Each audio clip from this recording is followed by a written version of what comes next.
Elle est celle de non-transparence. Elle est celle de vocabulaire dévalorisant. Elle est... Comme le dit Thomas Sankara, il faut s'en débarrasser. Alors si on ne développe pas, on ne peut pas non plus aider à développer. Ça fait près d'un siècle que l'aide au développement se balade en Afrique. Ça ne marche pas. On se rappelle du discours du président du Ghana face à Emmanuel Macron. Lorsque l'on regarde l'Afrique et que l'on considère ses ressources, c'est l'Afrique qui devrait donner de l'argent aux autres pays. Bon, c'était déjà du lourd face à Macron.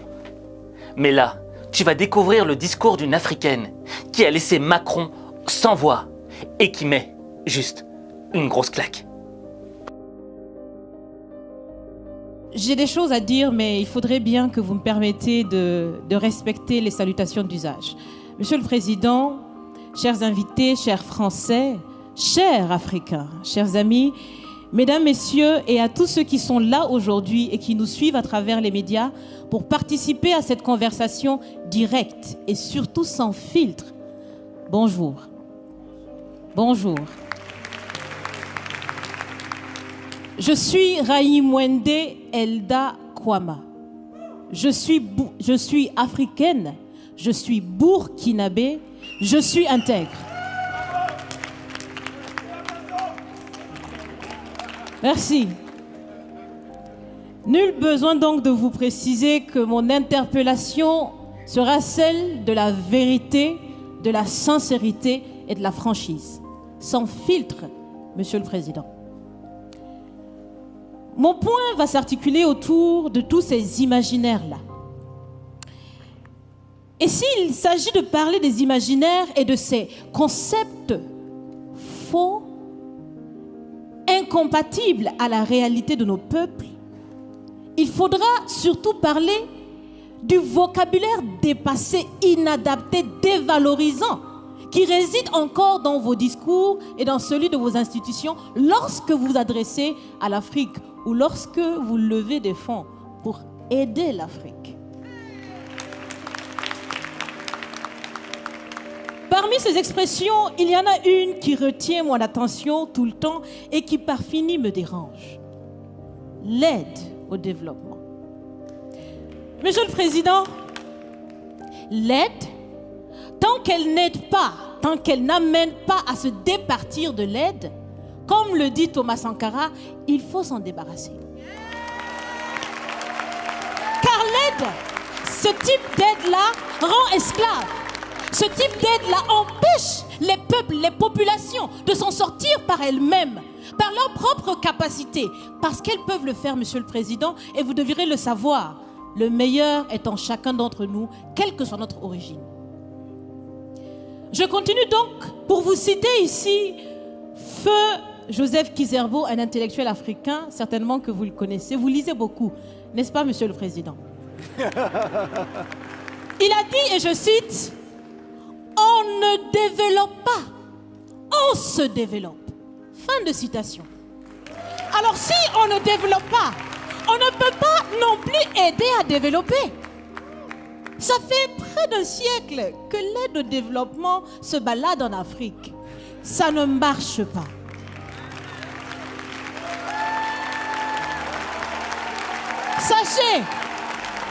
Sachez que l'Afrique se développera par elle-même, par le potentiel local et celui de la diaspora, et certainement dans l'interdépendance avec les autres nations de la planète, mais surtout à travers des collaborations saines.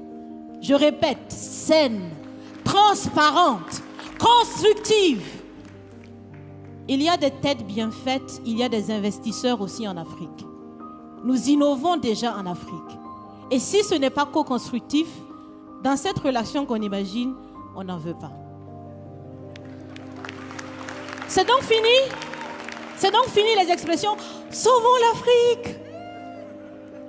Aidons à développer l'Afrique, il y a tellement de misérables là-bas. C'est fini, Monsieur le Président.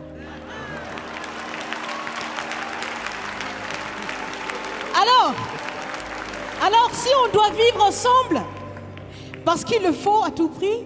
Ça sera dans l'interdépendance, je répète, mais surtout et aussi dans le respect et la valorisation des uns et des autres. Monsieur le Président, vous avez voulu ce sommet différent. Vous nous avez appelés, nous, société civile, tout en sachant bien que tout ce qu'on peut faire, c'est dire ce qu'on pense. Vous êtes un président, vous pouvez prendre des décisions, que chacun prenne donc ses responsabilités dans ce sommet. Monsieur le Président, je vais vous proposer des actions concrètes. Est-ce que vous savez, je pense que vous le savez, l'AFD, l'Agence française de développement, fête bientôt ses 80 ans. C'est l'occasion de faire différemment. Changez déjà le nom, changez le fond. On l'a si bien dit, on veut des partenariats qui soient clairs, qui soient transparents, où nous aussi on peut parler, on a notre mot à dire, on peut aussi agir et on peut mettre aussi de l'intellect et des ressources financières sur la table de la discussion. Je vais finir parce que j'aime bien échanger avec Monsieur le Président. Mais je vais finir. Et je vous propose de visualiser avec moi ceci. Si la relation entre les pays d'Afrique et la France était une marmite, sachez qu'elle est très sale, cette marmite. Elle est sale de reconnaissance légère des exactions commises. Elle est sale de corruption. Elle est sale de non-transparence. Elle est sale de vocabulaire dévalorisant. Elle est sale, Monsieur le Président. Je vous invite à la recurer par des actions concrètes. J'ai déjà proposé des actions, commencez. Mes amis le feront aussi. Si vous refusez de la laver, si vous voulez quand même préparer là-dedans, je ne mangerai pas. Nous ne mangerons pas. L'Afrique ne mangera plus. Le repas. Écoutez. Le repas.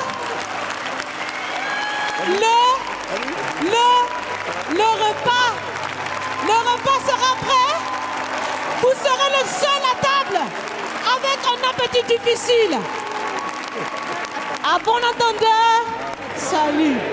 Merci.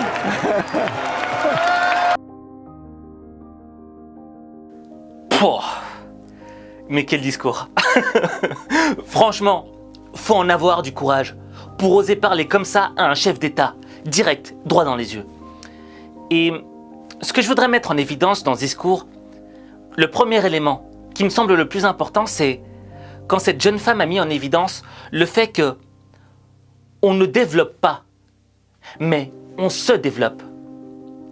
Et tu vois, juste le fait de remplacer le « ne » par « se » change complètement la dimension de cette phrase. Pourquoi? Parce que pour se développer soi-même, pour changer quelque chose dans sa vie, on ne doit pas attendre que les autres le fassent à notre place.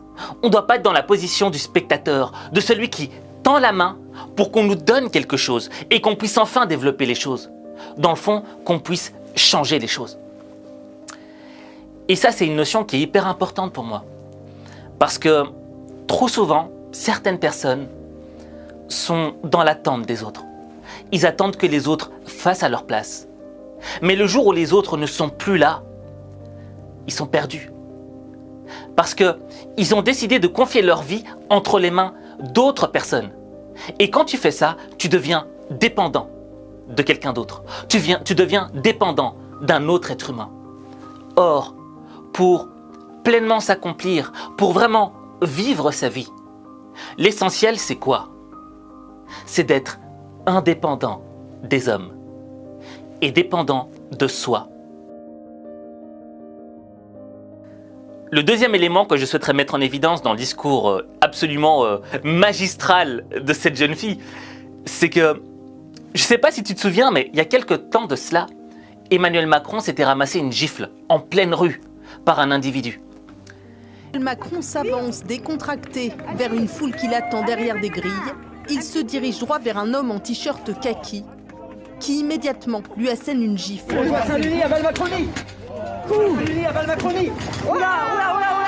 Le président est aussitôt écarté. C'est clair que répondre comme ça par la violence, c'est pas une bonne chose. Même si on peut comprendre la frustration, le côté émotionnel qu'on n'arrive plus à gérer, et pam, on attaque, tu vois. Mais ça n'apporte pas de solution. Ça ne change rien. T'auras beau donner 10 000 claques à Emmanuel Macron, rien ne changera. Les choses resteront figées. Et au contraire, ça n'apportera que plus de rancœur, plus de haine, un climat de violence. Cette jeune femme nous a démontré une chose. Elle nous a démontré que on pouvait mettre une claque sans toucher son adversaire. Et ça, ce sont les claques les plus puissantes. Pourquoi ? Parce qu'elles touchent les cœurs, elles heurtent les esprits. Je veux dire, t'as vu dans la salle, il y a un moment où tout le monde s'est levé, tout le monde rigolait, tout le monde disait mais cette fille, elle a peur de rien. Moi, je suis sûr et certain que même un mec du Ku Klux Klan, ultra raciste, aurait vu le discours de cette fille, il serait levé dans la salle, il aurait commencé à applaudir. Pourquoi ? Parce que ce discours, il va au-delà des couleurs de peau, il va au-delà des origines. Ce discours, son objectif est de toucher directement les cœurs et de réveiller les consciences.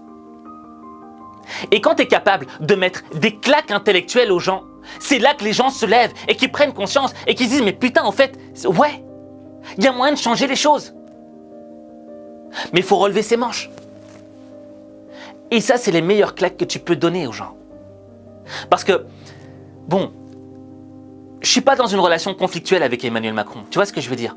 Mais je pense que Emmanuel Macron, quand il a entendu ça, il a ramassé cette petite claque. Parce que c'est quand même le président de la République française, tu vois. Et il y a une fille qui arrive de nulle part et qui le met en PLS. Je veux dire que il a peut-être été un petit peu touché dans son ego. Mais je suis sûr et certain qu'il a pris conscience de certaines choses.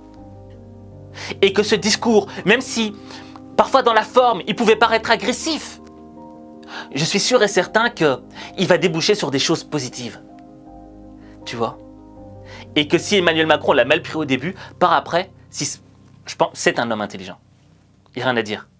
Il va prendre conscience qu'elle a dit des vérités, que la bouche de cette fille était remplie de vérités.